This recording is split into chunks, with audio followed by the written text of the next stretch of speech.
வாழ்க வையகம், வாழ்க வையகம், வாழ்க வளமுடன். குரு வாழ்க, குருவே துணை. ஆண்டாள் அருளிய திருப்பாவை பாசுரம் 2. வையத்து வாழ்வீர்கள் நாமும் நம் பாவைக்கு செய்யும் கிருசைகள் கேளீரோ. பார்க்கடலில் பையத் துயிலுகின்ற பரமனடி பாடி நெய்யுண்ணோம் பாலுண்ணோம் நாட்காலே நீராடி மையிட்டு எழுதோம் மலரிட்டு நாம் முடியோம் செய்யாதன செய்யோம் தீக்குவலை சென்றோதும் ஐயமும் பிச்சையும் ஆந்தனையும் கைகாட்டி உய்யுமாறு எண்ணி உகந்தேலோ எம்பாவா என்று ஆண்டாள் நாச்சியார் கோதை நாயகியாக வந்து மார்கழி மாதம் 2ஆம் நாளிலே பாடக்கூடிய ஒரு அற்புதமான பாசுரம். இந்த பாசுரம் செய்ய வேண்டியவை விளக்க வேண்டியவை பற்றி சொல்லக்கூடிய ஒரு அற்புதமான பாசுரம். இதனுடைய பொருள் என்று பார்க்கிற போது வையம் என்ற அந்த சொற்றொடர் உலகம், கிருசைகள்னா செயல்கள், பையனா மெதுவாக, தீக்குறள்னா தீய கோள் சொல்லுதல், ஆந்தனையும் முடிந்தவரை, உகந்துனா மகிழ்ந்து என்று முதல் பாசுரத்தின் முன்னுரையாக கொண்டால் இந்த 2வது பாசுரத்திலிருந்து தான் திருப்பாவை தொடங்குகிறது. இந்த உலகத்திலே வாழும் பேறு பெற்றவர்களே, நாம் நமது இந்த பாவை நோன்புக்கான கைகொள்ளும் முறைகளை கேளுங்கள். திருப்பார்கடலிலே யோக நித்தரை புரிகின்ற எம்பெருமானின் திருவடிகளை புகழ்ந்து பாடுவோம். நெய் பால் என்று நாக்குக்கு சுவையான பண்டங்களை தேடி ஓடமாட்டோம். விடிய காலையில் நீராடுவோம். கண்ணுக்கு மையிடுதல், கூந்தலுக்கு மலரால் அலங்காரம் செய்து கொள்ளுதல் ஆகிய உடலுக்கு அழகு செய்யும் செயல்களை ஒதுக்கி வைப்போம். செய்யத்தகாதன என்று விளக்கப்பட்ட செயல்களை செய்ய மாட்டோம். தீக்குறளை ஒருவர் இல்லாத இடத்தில் அவரை பற்றி புறம் கூறுதல், அதாவது கோள் சொல்லுவதை செய்ய மாட்டோம். முடிந்த அளவுக்கு அனைவருக்கும் தானம் தர்மம் செய்வோம். உயிர்ந்து போவதற்கான வழியை நினைத்து மகிழ்ச்சியுடன் இந்த நோம்பிலே ஈடுபடுவோம். இதுவே இந்த பாசுரத்தினுடைய திரண்ட ஒரு பொருள், அற்புதமான ஒரு பொருளாகும். ஆண்டாள் அவர்கள் சொல்லக்கூடிய இந்த நோன்பு செய்யும் காலத்தை முதல் பாசுரத்திலே சொல்ல, நோன்பு நோற்றும் முறைகளை இந்த பாசுரத்திலே அவர்கள் சொல்லுகிறார்கள். வையத்து வாழ்வீர்கள் என்கின்ற இந்த வார்த்தை இருக்கு.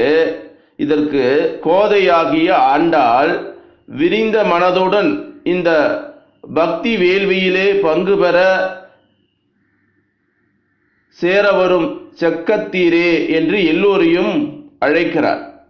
இந்த திருப்பாவை வைணவர்களுக்கு மட்டுமே உரியதென்று எண்ண வேண்டாம்.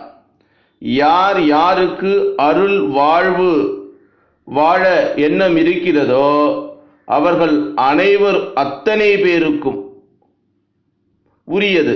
இது வேடிக்கை மனிதர்களாக வீணாக வாழ்க்கையை செலவிடும் நீங்கள் வாழ்வாங்கு வாழ்ந்து சிறக்க வேண்டும்.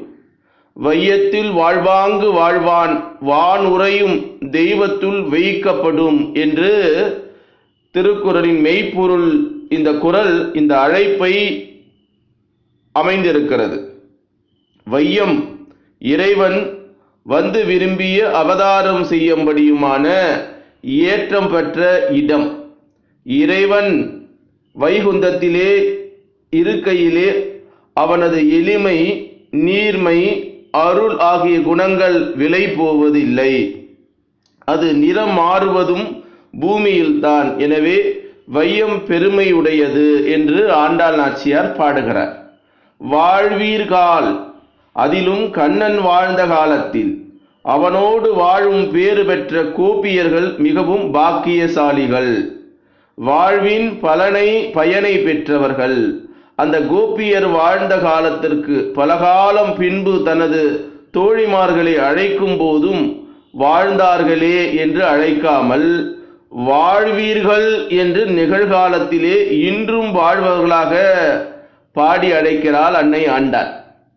நாமும் நம் பாவைக்கு செய்யும் கிருசைகள் கேளீரோ. என்னவோ பாவை நோன்பு மார்கழி விரதம் என்கிறார்களே, அது என்ன என்று கேட்பவர்களுக்கு சொல்கிறோம். காது கொடுத்து கேளுங்கள் கேளீரோ. கேட்பது இன்பம் அனுபவம். எதை எதை கேட்டு கொண்டிருக்கிறீர்களோ இதனை கேளுங்கள். நம்முடைய இந்த விரதம் வேள்விகளில் கூட அபிசார வேள்விகள் உண்டு. இந்திரன் இச்சித்து ராம லக்ஷ்மணர்களை அழிக்கச் செய்து போன்ற வேள்விகள். அப்படியல்ல நமது நோன்பு. எல்லோரும் வாழ இயற்றுவது. இந்த நோன்புக்கான கிருசைகள் செயல்கள் என்ன தெரியுமா? பார்க்கடலில் பைய துயிலுகின்ற பரமனடி பாடி. இந்த நோன்புக்கு அங்கமாக பின்னால் சொல்ல இருப்பதையெல்லாம் அத்தனையும் முக்கியமல்ல. திருப்பார் கடலிலே அறிவு துயல் புரிகின்ற இறைவனுடைய திருவடிகளை நினைத்து பாடுவதுதான் இந்நோம்பின் தலையாய செயல். முதலும் முடிவானதும் அது. மற்றவை வெறும் சடங்குகள்தாம். பார்க்கடலில் வைகுந்தத்தில் அன்று நமது குறை கேட்பதற்கான எம்பெருமான் வந்து தங்கும் இடம், கூப்பீடு கேட்கும் இடம். பார்க்கடல் அனந்தனாகிய படுக்கையிலே சாய்ந்திருக்கும் அழகை அனுபவிக்க வேண்டும். கிடந்த கோலத்தில் அவனது முழு அழகையும் அனுபவிக்க முடியும். கிடந்தார் கிடக்கை கண்டும் எங்கனம் மறந்து வாழ்கேன் ஏழையேன் ஏழேனே என்று பாடுவார் தொண்டரடி பொடியார் திருமாலையிலே.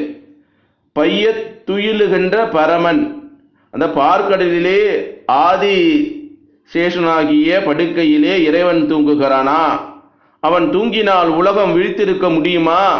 உலகம் காக்கும் சிந்தனையில்தான் அவன் கண்களை மூடியிருக்கின்றான். இந்த ஜெகத் சிந்தனை உறங்குவான் போல யோகம் செய்த இந்த எம்பெருமானை பற்றி நாம் நினைக்கின்ற போது ஏற்படக்கூடிய ஒரு அற்புதமான ஆனந்த பேரு இந்த பேரு. அடி பாடி அவனது திருவடியை பாடுவதுதான் லட்சியம்.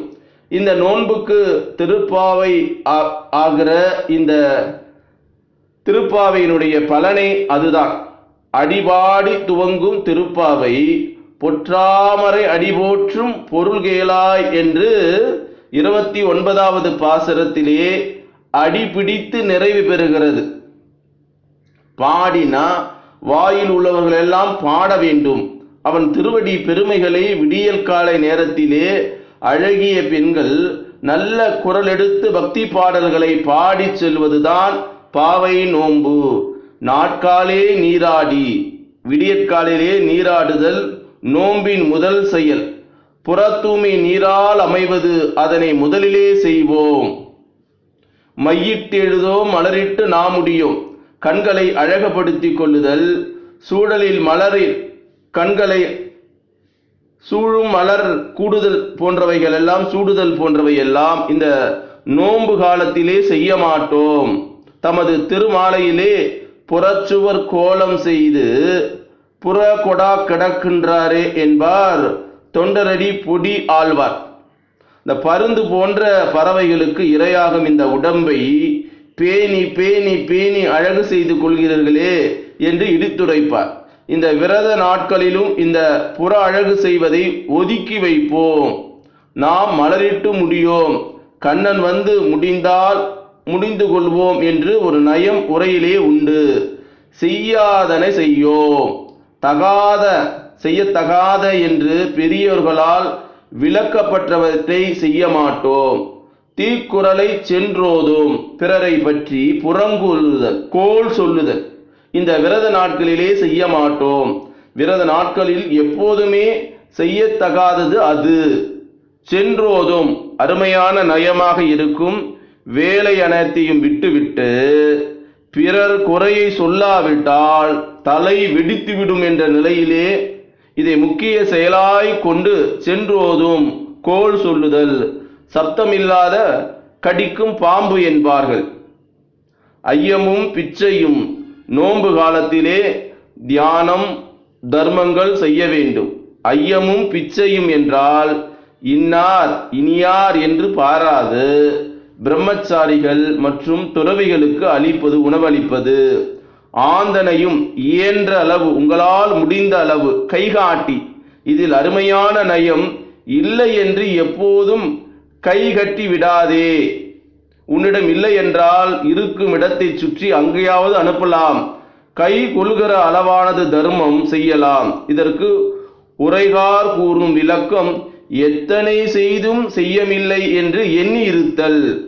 உய்யுமாறு எண்ணி நம் வாழ்வு பலனடைய வேண்டும், பயனடைய வேண்டும், கழிந்த நாட்கள் செல்ல இனியும் வாழ்ந்து போக வேண்டும் என்று நினைத்து உகந்து ஏலோர் எம்பாவாய், வேண்டாய் வெறுப்பாய் கட்டாயத்தின் மீது செய்யும் செயல்கள் பயனே இல்லை.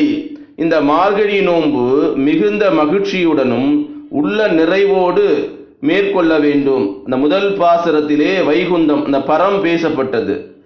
அடுத்ததாக வரக்கூடிய இந்த பாசுரத்திலே வியூகம், திருப்பார் கடலிலே எம்பெருமான் இருப்பை இந்த பாசுரம் குறிப்பிடுகிறது. இந்த பாசுரம் செய்யத்தகாதனவை எவை, விடத்தக்கன எவை என்பதை பட்டியலிட்டு நமக்கு தருகிறது.